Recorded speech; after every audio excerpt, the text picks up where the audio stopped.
Greetings and welcome to this edition of Positronic. I'm Barry P. Cook. I'm here to talk about the most recent episode of Marvel's Moonknight. It was called Summon the Suit. And as it begins, Stephen wakes from a nightmare and then can't seem to reach Mark in the mirror. He goes up to his little mirror and he's trying to get Mark's attention, but Mark doesn't respond. He then goes to work where he finds the aftermath of the attack from the night before being addressed by security. He talks with the security guard and gets a look at the footage from the night before, the security footage, and it only shows him running around like a loon with nothing chasing him because, of course, the camera doesn't see what was chasing him. He then gets referred to a psychiatrist by HR, as well as fired because they think whatever the damage was, he did it, before going to talk to the statue performer guy, the guy that's painted like a gold statue who's performing the statue thing there at the museum. He talked to him in the first episode and he's talking to him again, and he talks to him about how he has to find the storage locker that goes with the key that he found in the cubby at his apartment that was near the phone that he found as well. He then finds said locker, which is the size of like a one-car garage, and which contains a cot as well as a go bag, which contains a passport belonging to Mark Spector, a bunch of money, and a gun, as well as the scarab.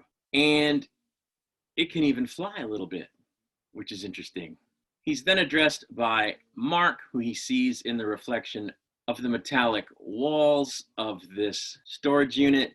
And I didn't notice it before, but Mark speaks with an American accent, so he's not British, like Stephen.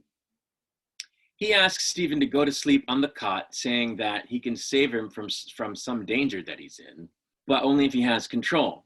He also explains that he's the avatar of Khonshu, the Egyptian god of the moon.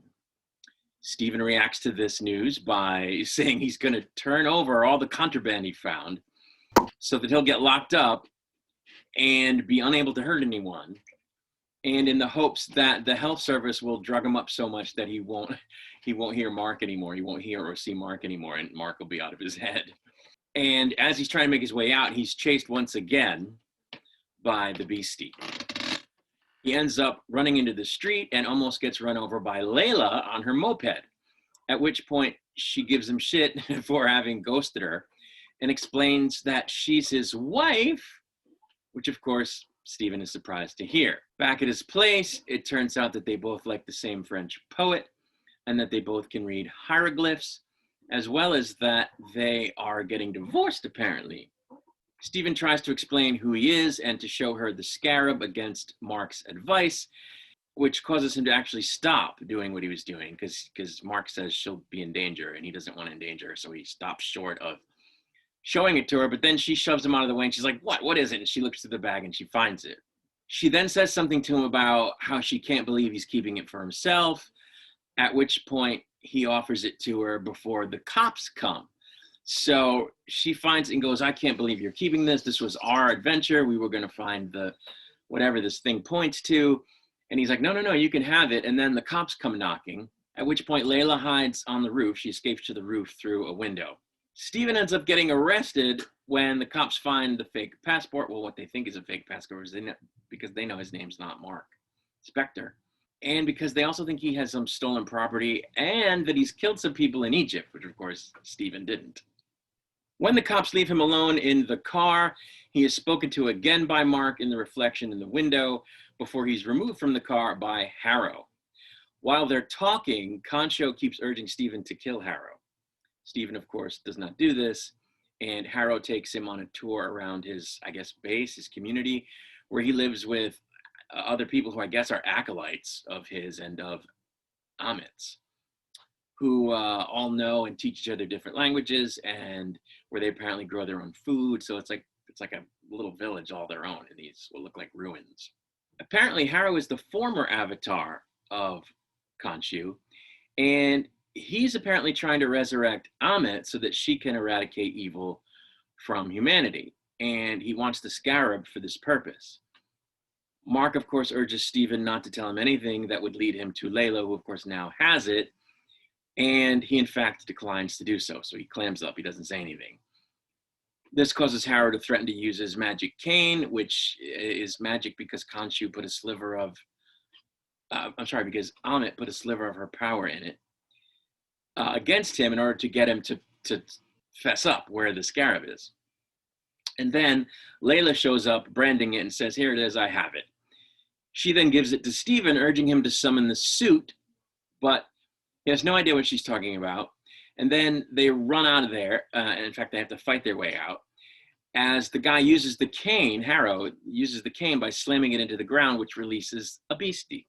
They lock themselves in a room where Layla urges him to summon the suit again as the beastie is pounding on the door, which he says he can't do. But he does then end up summoning the suit when he falls out a window, trying to run from the beastie.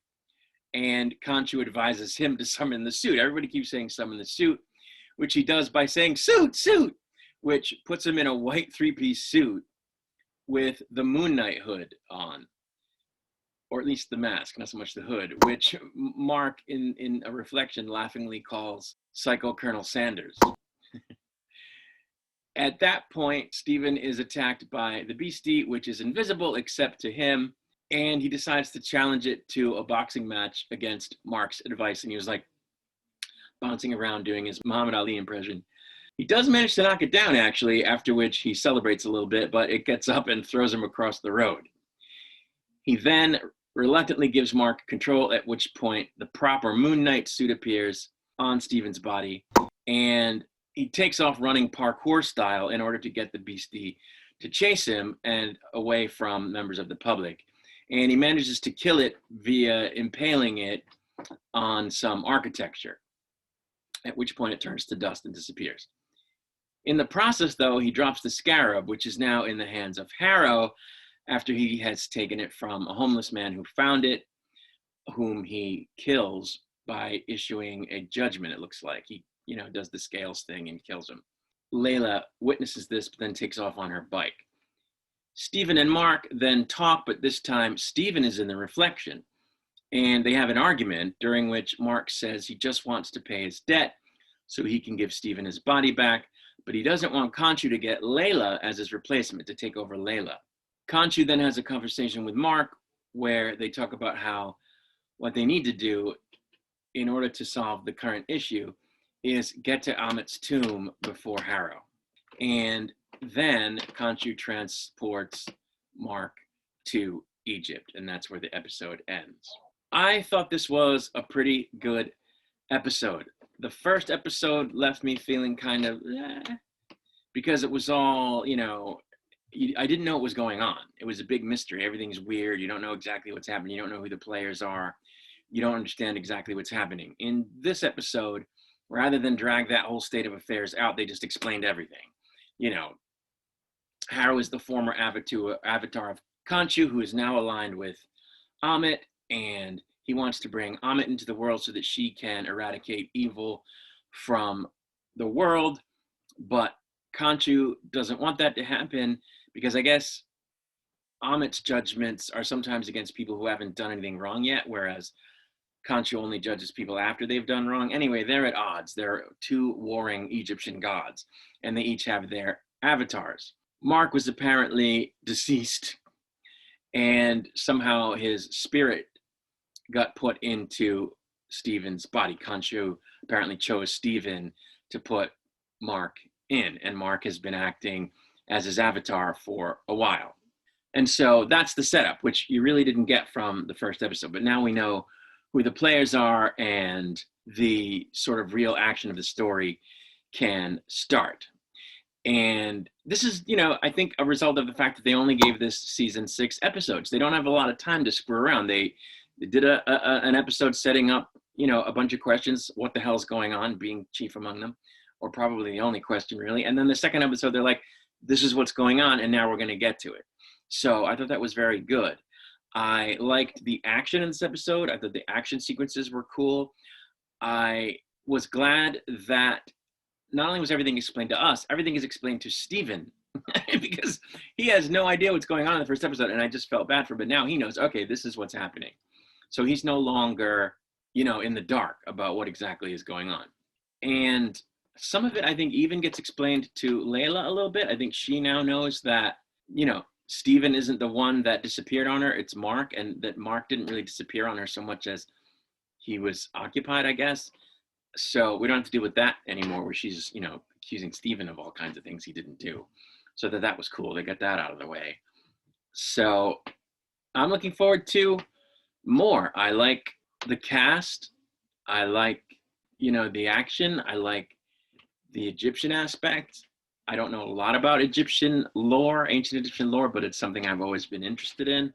So I'm looking forward to the next episode. I thought this one was good. It was better than the first episode, and I'm looking forward to more. That's really all I have to say. I will be back with a review of the next episode once it's released. Until then, I wish you all peace and long life.